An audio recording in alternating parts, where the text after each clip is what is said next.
जी मध्य प्रदेश छत्तीसगढ़ ने हमेशा उन लोगों को सराहा है जिन्होंने आगे बढ़कर समाज की भलाई के लिए योगदान दिया। हमने हमेशा उन लोगों के जोश, जज्बे, जुनून को सलाम किया जिन्होंने ज़रूरतमंदों की मदद में कोई कसर नहीं छोड़ी। आज जब हम देश कोरोना की दूसरी लहर का सामना कर रहा है, हम देख रहे हैं संक्रमण की रफ्तार किस तरीके से बेकाबू है और जब महामारी की मार से हर व्यवस्था ध्वस्त हो चुकी है, तब कुछ लोग ऐसे भी हैं जो कि मुश्किल की इस घड़ी में समाज की हिम्मत को बढ़ा रहे हैं।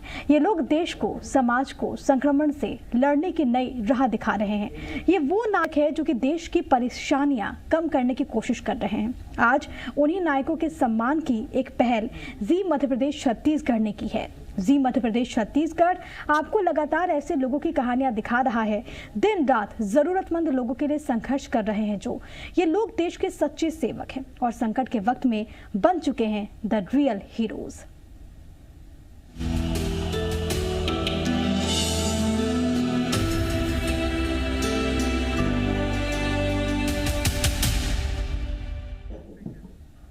देश में जहां ऑक्सीजन के लिए हर अस्पताल की सांसें उखड़ी हुई हैं, जब ऑक्सीजन और सिलेंडर्स के लिए कालाबाजारी हो रही है, तब भोपाल में एक शख्स मानवता की मिसाल पेश कर रहा है। ये शख्स हैं जावेद खान।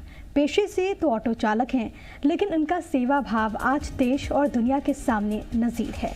जावेद खान ने अपने ऑटो को ही एम्बुलेंस में तब्दील कर दिया, जिसमें ऑक्सीजन और ऑक्सीमीटर की भी सुविधा है। जावेद रोज़ा रख रहे हैं और ज़रूरतमंदों को अपनी ऑटो एम्बुलेंस से मुफ्त में अस्पताल तक पहुंचाने का काम भी वो कर रहे हैं।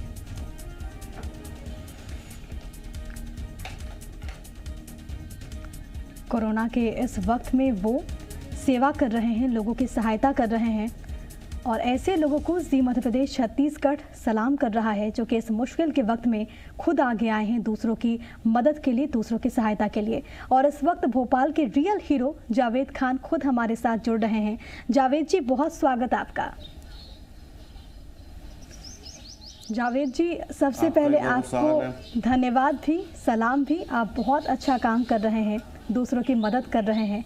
आपदा के इस वक्त में सबसे ज़्यादा ज़रूरी यही है कि हम दूसरों की मदद करें और आप बखूबी इसका निर्वहन कर रहे हैं, आप दूसरों की मदद कर रहे हैं। उसके लिए सबसे पहले आपको धन्यवाद। और सबसे पहला सवाल मेरा आपसे ये कि कैसे ये ख्याल आया कि आप इस तरीके से इस एम्बुलेंस के ज़रिए लोगों की मदद करेंगे? मैं ये ख्याल इसलिए आया कि मैंने सोशल मीडिया पे, पेपर पे और व्हाट्सएप पे सब जगह देखा कि लोगों को एम्बुलेंस नहीं मिल रही। कोई अपने माँ बाप को कंधे पे लेके जा रहा है, कोई ठेले पे उठा के लेके जा रहा है। और अभी मैंने एक वो देखा था, वाक़या हुआ था हमारे भोपाल के अंदर। एक एम्बुलेंस वाले से उनने बोला कि हमें दिए आना है। वहाँ से 6 किलोमीटर की दूरी थी, तो उसने 4,000 रुपये उनसे बोले कि 4,000 रुपये इसका चार्ज रहेगा। तो वो रो रहा, हाथ जोड़ रहा। तो हमने ख्याल आया कि हम अपने ऑटो को एम्बुलेंस बना देते हैं, उसको फ्री सेवा देते हैं लोगों को। किस तरीके से प्रक्रिया रही, कितना मुश्किल था? और मैं आपसे ये भी समझना चाहूँगी कितना खर्च हुआ इस ऑटो एम्बुलेंस के बनाने में? बहुत मुश्किल तो बहुत आई। हमारी बीवी ने मुझे लॉकेट दिया, सोने का उसका लॉकेट था, उसने लॉकेट दिया कि इसको बेच के अपन सेवा करते हैं। और बीवी की बहुत सपोर्ट हुई मुझे। और बहुत दिक्कत आई। एक सिलेंडर हमने लिया, सिलेंडर भरवाने हम गोविंदपुरा जाते, 5-6 घंटे लाइन में लगना पड़ता है जब सिलेंडर भरता है। जावेद जी, आपने बहुत बड़ी बात कही और मेरे ख्याल से आपका पूरा परिवार इसके लिए तारीफ़ के काबिल है। जिस तरीके से आपने कहा कि आपकी बीवी ने आपको लॉकेट दिया और आप उसको बेच करके इस ऑटो एम्बुलेंस को बना रहे थे। मैं आपसे ये भी समझना चाहूँगी, कब से आपने इसकी शुरुआत की है, अब तक आपने कितने लोगों की इसके ज़रिए सहायता की है? मैम मैंने तो 15-20 दिन से इसकी शुरुआत की थी, छोटे स्तर से की थी मैंने। जब इसको हम कंटिन्यूस करते गए तो हम आगे बढ़ते गए। इसका हमने कम से कम 20-25 लोगों को छोड़ चुके हैं अस्पताल। क्या लोगों का क्या कहना होता है जब आप उनको बताते हैं इस ऑटो एम्बुलेंस के बारे में? लोगों का क्या रिएक्शन होता है, क्या प्रतिक्रिया होती है उनकी, क्या कहते हैं वो? मैम वो तो बस कुछ नहीं कहते। वो कहते हैं भैया बहुत बहुत मेहरबानी है आपकी। मैंने कहा हमारी कोई मेहरबानी नहीं, ऊपर वाले की मेहरबानी है कि आपके लिए हमें खड़ा करा ऊपर वाले ने। वो पैसे भी देते तो मना कर देता हूँ, पैसे बिल्कुल नहीं, निःशुल्क कीजिए। आप तुरंत 24 घंटे में कभी भी फ़ोन लगाएं, मैं आपके पास आऊँगा और आपको लेके जाऊँगा, यहाँ आपको अस्पताल जाना है। क्या अभी तक प्रशासन की ओर से कोई सहायता आपको मिली इसको लेकर? नहीं सर मैम, प्रशासन की तरफ से ना शासन की तरफ से कोई सहायता नहीं मिली और अभी तक तो कोई सहायता नहीं मिली। और मैं अपने उससे कर रहा हूँ सर मैम, 2-3 लोगों ने मेरी मदद करी इसके अंदर। लेकिन एक चीज़ मैं आपसे और समझना चाहूँगी जावेद जी, क्योंकि इस वक्त कोरोना की ऐसी स्थिति है, बहुत सारे लोग डरे हुए हैं। ऐसे में आप जब दूसरों की ऐसी मदद करते हैं, सहायता करते हैं, आपको डर नहीं लगता इस बात को लेकर कि आप भी इसके ज़रिए आप भी रिस्क में हैं, आप पे भी कोरोना संक्रमण का खतरा मंडराता है?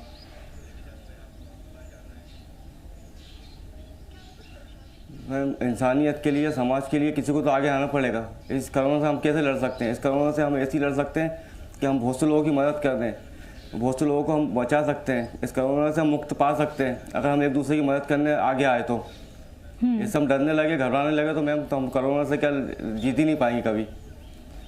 ये मुझे लगता है दूसरों के लिए भी एक मैसेज है और आपने कहा कि इंसानियत से ज़्यादा बड़ा कुछ नहीं हो सकता, उससे ज़्यादा महत्वपूर्ण कुछ नहीं हो सकता और इसके सामने तमाम चीज़ें छोटी हैं। जावेद जी, अपने इस ऑटो के बारे में बताइए और क्या क्या सुविधा आप देते हैं इसके ज़रिए?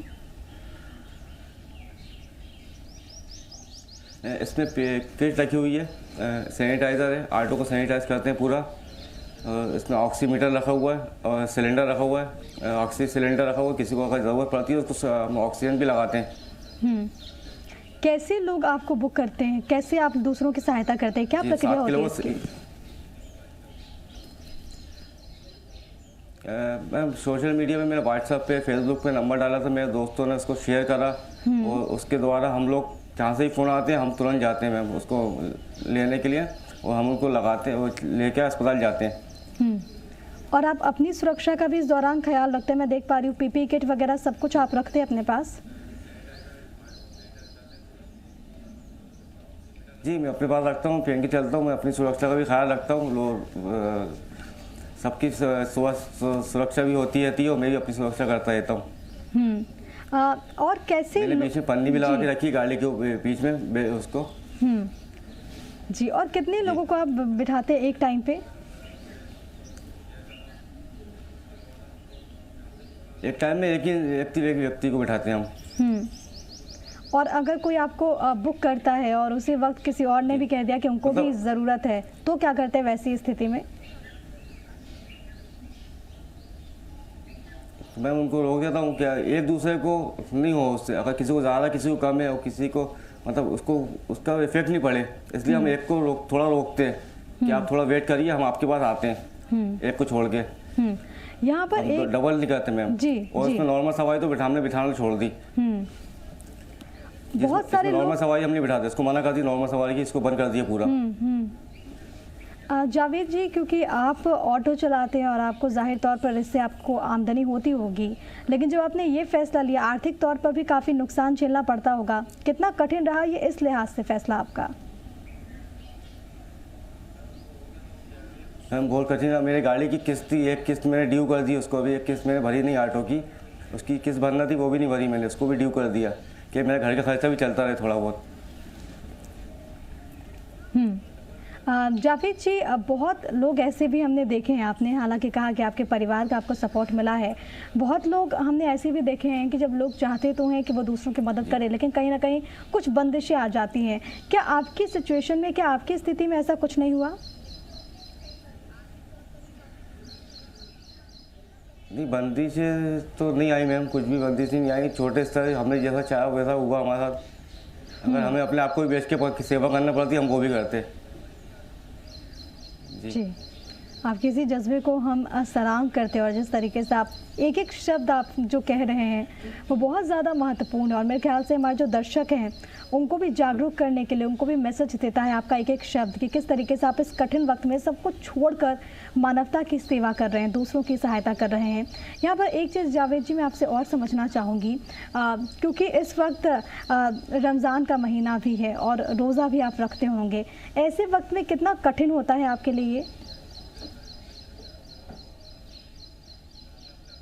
मैम कोई कठिन नहीं होता, ऊपर वाला मदद करता। हम जब समाज के लिए निकले हैं तो ऊपर वाला भी साथ में साथ देता हमारा, सब मैनेज करना पड़ता। कभी हमारा रोज़े छूट जाते हैं, 24 घंटे मेरे सर्विस है मेरी, हम बहुत चलते हैं, वही 18-20 घंटे चलते हैं, तो हम थक जाते हैं, तो नींद लग जाती है, उठ नहीं पाते रोज़े के टाइम पे। 18 से 20 घंटे आप लोगों की सेवा करते हैं?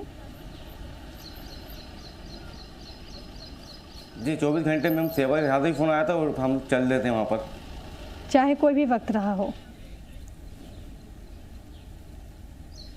जी कोई भी वक्त रहा हो, कोई वक्त का कोई वो नहीं है सब में, कभी भी 2 बजे, 3 बजे, 4 बजे, कभी भी एनी टाइम, 24 घंटे। जावेद जी, एक चीज़ और, क्योंकि इस वक्त हम देखते हैं कि लोग ऑक्सीजन के लिए बहुत ज़्यादा परेशान होते हैं, ऐसे में जब आप ऑक्सीजन सिलेंडर रिफ़िल करवाने के लिए जाते हैं तो उस वक्त किस तरीके की दिक्कतें पेश आती हैं आपके साथ, आती हैं या फिर नहीं आती? नहीं आती है मैम, आती है। हम जब इसको रिफ़िल करवाने जाते हैं तो हमें 5-6 घंटे लगना पड़ता है, कभी कभी तो 1 दिन भी लग जाता है पूरा इसको भरने में। फ़ोन आते हैं तो फिर हम जा नहीं पाते, हम क्यों होते हैं कि ऑक्सीजन नहीं है हमारे पास, आप बोलो तो हम आ जाते हैं, अस्पताल ले चलते हैं अगर ऑक्सीजन की ज़रूरत नहीं है आपको तो। आप, मैं चाहूँगी कि आप वो ऐसे ही प्रक्रिया मैनेज करते हैं, रुकते नहीं हमारी पूरे, मतलब चलता रहता है। मैं चाहूँगी कि आप ये भी हमारे दर्शकों को बताइएगा कि जब कोई पेशेंट आपसे संपर्क करता है कि उनको आपके इस ऑटो एम्बुलेंस की ज़रूरत है, तो उसके बाद क्या कुछ करते हैं, क्या कुछ कदम आप लोग उठाते हैं?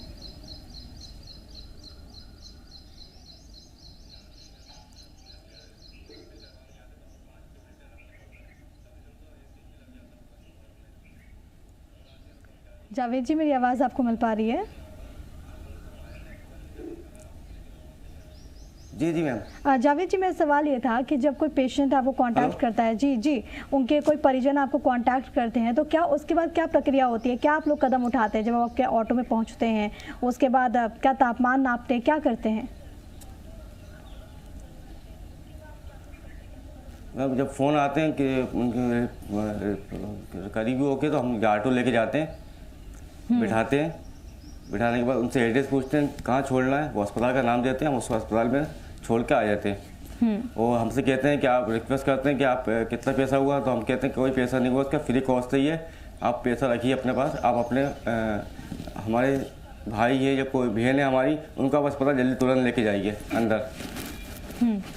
जावेद जी, इस वक्त में जब हर जगह हम देख पा रहे हैं कि इस वक्त जो भोपाल में भी जो हालात बने हुए हैं वो चिंताजनक तो हैं, तमाम तरह की सख्ती भी प्रशासन के द्वारा बरती जा रही है, ऐसे में कहीं आपके साथ कोई ऐसी दिक्कत पेश आई जब आप निकले हो और प्रशासन ने आपको रोका हो, फिर आप उनको बताते हो कि हम ऑटो एम्बुलेंस को लेकर जा रहे हैं, तो क्या रिएक्शन होता है उनका, क्या प्रतिक्रियाएं होती हैं?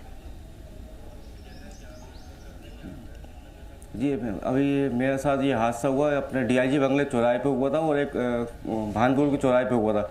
हमने पुलिस वालों ने हमें रोका तो हमने उनसे बोला ये ऑटो एम्बुलेंस है, मैं उनको लेने जा रहा हूँ, अस्पताल के पास ही था, मैं आधा किलोमीटर। तो बहुत बदतमीजी से बात करी, वो कहला तेरा ऑटो जब्त कर लेंगे और तेरे ऊपर धारा 188 लगा के जेल भेज देंगे। तो मेरे साथ मेरी गाड़ी एम्बुलेंस ऑटो है, मैंने उनको वीडियो भी दिखाई, वो नहीं मानने को तैयार नहीं है, कहले ऐसे बहुत आते हैं, बहुत दिक्कत आती है मैम।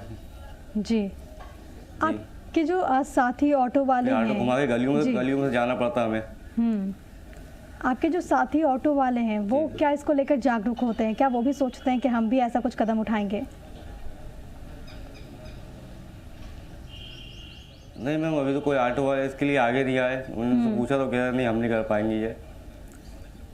आगे एक ऑटो वाले आए थे आगे, तो उनका हम अब करते हैं स्वागत है, उनके पूरी किट हम उनका इंतजाम कर रहे हैं, गाड़ी का लगाने का बंदोबस्त कर रहा है, उनकी गाड़ी में भी हम लगाएंगे ये सिस्टम।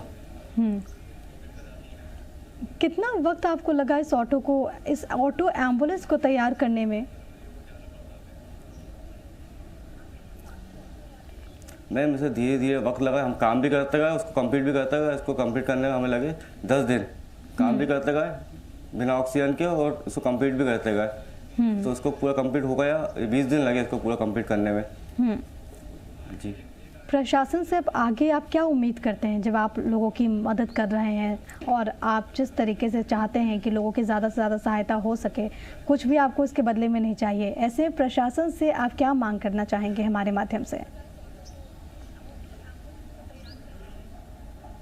प्रशासन से यही मांग करना चाहता हूँ कि हमने जो शुरुआत की है समाज के लिए, हमें थोड़ी सी सहायता दी जाए, कि मतलब हम कि सहायता ऐसे नहीं, सहायता हमें ऐसे ही रोड पे निकलने के लिए, हमें आने जाने के लिए कोई परेशानी नहीं हो,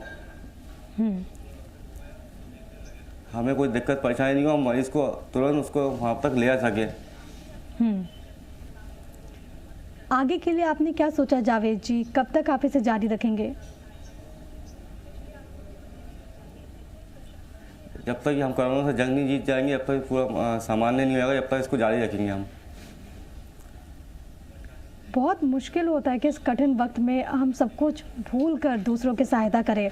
जब आपको इस बात का इल्म है कि आप पर भी खतरा बना हुआ है, लेकिन बावजूद आप दूसरों की सहायता करते हैं, क्या मैसेज आप हमारे माध्यम से बाकी लोगों को देना चाहेंगे जो कि इस वक्त में ऐसी स्थिति को देखते हुए डर के मारे घर पर बैठ जाते हैं और वो दूसरों की सहायता करने के लिए बाहर नहीं निकल पाते हैं? हालांकि घर में बैठना ज़रूरी है, लेकिन जो लोग पूरी तरीके से दूसरों की सहायता कर सकते हैं वो भी बाहर निकले, उनको क्या कहना चाहेंगे हमारे माध्यम से?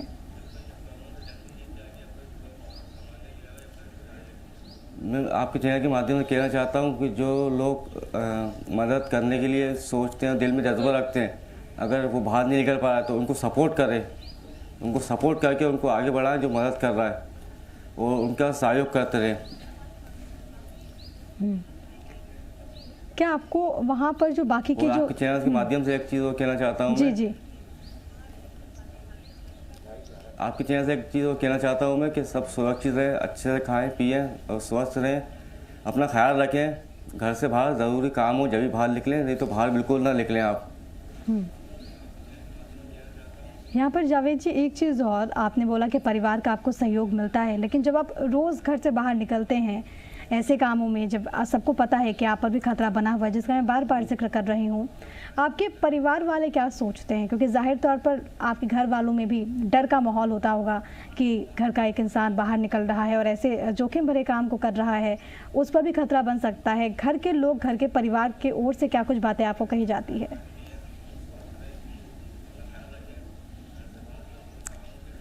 मेरा परिवार तो फ़ख्र महसूस करता है कि हमारे पापा, हमारी मेरी लड़की 12 साल 14 साल की, एक लड़की, 2 लड़की मेरी, वो फ़ख्र महसूस करती है कि हमारे पापा हमारे भोपाल के लिए और लोगों के लिए आगे तो आए। और जब आप यहाँ, मेरी बीवी है वो भी मुझ पर गर्व करती है कि चलो कोई। जी कहिए कहिए। जी मेरी बीवी भी है, मुझे सपोर्ट बराबर करती है कि आप जाइए। मतलब जब मैं घर में आता हूँ तो मुझे कहती, साबुन वाबुन कपड़े देते हैं कि आप नहा लीजिए, पहले साफ़ हो जाइए, फिर उसके बाद खाना वाना खाते साथ में, फिर उसके कोई दिक्कत नहीं कम। लेकिन आपको अपनी सुरक्षा का भी ख्याल रखना होगा जावेद जी, क्योंकि इस वक्त ऐसी स्थितियां हैं और इस वजह से आप जब लोगों से मिलते हैं, अपने घर वालों से मिलते हैं, तो अपनी सुरक्षा के लिए आप और क्या कुछ करते हैं?